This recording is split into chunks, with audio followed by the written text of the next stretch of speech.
कुछ खाना खिला रहा है, कोई ढाबा खिला रहा है, ये सबसे पहली बात वार्ड का दुश्मन है, भिवंडी का दुश्मन है और इसको इलेक्शन से कोई लेना देना नहीं है। पैसे लिए इस टाइम वोट दीजिए, बिना आपने कोई दबाव के ऐसे वोट दीजिए। कोई भाई, कोई दादा, कोई गुंडा और ऐसे लोगों को वोट ना दीजिए। कोई डीलर, ऐसे लोगों से बचे और वार्ड को सुरक्षित करे। इमाम भाई क्या कहना चाहेंगे, जैसा कि देखा जाए कि इस वक्त भिवंडी महानगर पालिका चुनाव 2025-26 का माहौल चल रहा है और ऐसे में भिवंडी के नागरिक कंफ्यूज में हैं कि हम किसको वोट दें, कैसा कैंडिडेट होना चाहिए। तो ऐसी स्थिति में आप क्या कहना चाहेंगे इस चुनावी माहौल को देखते हुए?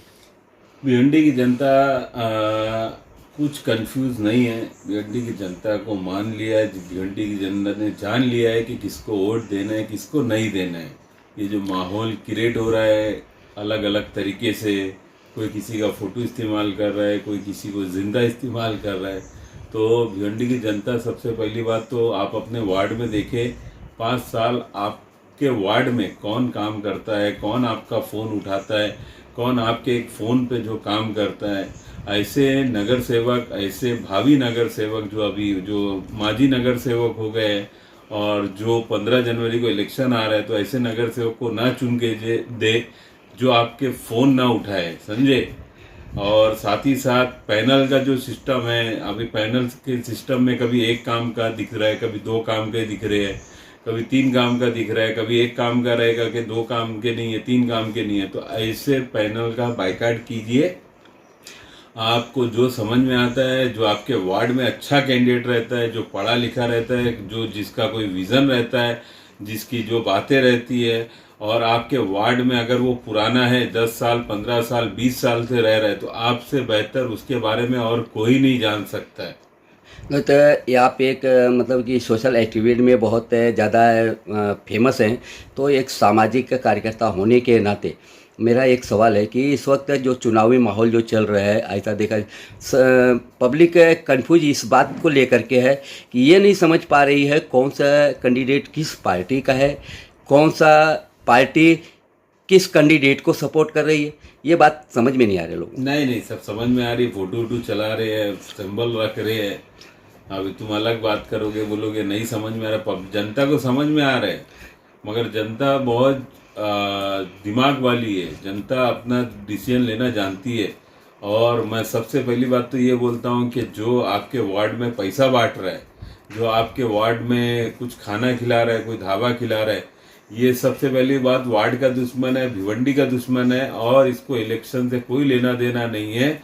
ये पैसे कमाने के लिए आ रहा है, पैसा इन्वेस्टमेंट करेगा, आने वाले टाइम में वो पैसा डबल ट्रिपल निकालेगा।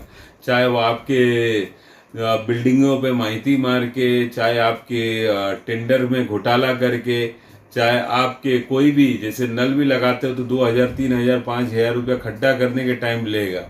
तो ऐसे लोगों से बचे। ये जो आपने एक बात बताया कि पैसा जो देगा ऐसे लोगों को, ये बहुत अच्छी बात आपने बताया है। तो ये एक बात और आपसे मैं कि जनता से आप क्या इस बारे में अपील करना चाहेंगे कि जो लोग पैसा ले करके वोट देते हैं और जो पैसा ले करके दे करके वोट खरीदते हैं और जो लेते हैं और देते हैं, यानी ये खरीद फरोख्त का जो ये सिलसिला चालू है, ये आज से नहीं बहुत ज़माने से चल रहा है। पब्लिक 500 रुपये में बिकती है, नेता जो है कि लाखों में बेचते हैं। तो ये सिलसिला तो चल रहा है, लेकिन इस सिलसिला को रोकने सिलसिला 15 जनवरी को खत्म हो जाएगा। अच्छा। और मैं देखना जो 16 जनवरी को रिजल्ट रहेगा, तो ऐसा रिजल्ट रहेगा जनता के फेवर में रहेगा, भिवंडी के फेवर में रहेगा। जनता को मालूम है, चाहे वो एक आजाद कैंडिडेट क्यों ना हो, अगर वो काम कर रहा है तो आप उसको सपोर्ट करो। चाहे हमारी जो शिवसेना सिंधेगढ़ के कैंडिडेट तो 20 जन खड़े हैं, 20 नगर सेवक खड़े हैं। तो मैं ये आह्वान करना चाहता हूँ, हमारे शिंदे साहब ने निधि बहुत दिया है भिवंडी को लाभ बहुत दिया है। चाहे वो रईस शेख ने जो फंड लेके आया वो भी शिंदे साहब से लेके आया, चाहे XYZ जितने भी लोग लेके आए, जब CM थे, अभी DCM है तो भी फंड दे रहे हैं। तो शिवसेना पार्टी को भी देखिए, अगर जहाँ जहाँ खड़ी है 20 लोग खड़े हैं, इंशाल्लाह उनको भी चुन के दीजिए। और जिस तरीके से रुझान दिख रहा है बीजेपी का महापौर, शिवसेना सिंधेगढ़ का, महायुति का महापौर बैठने की लगभग उम्मीद यही है।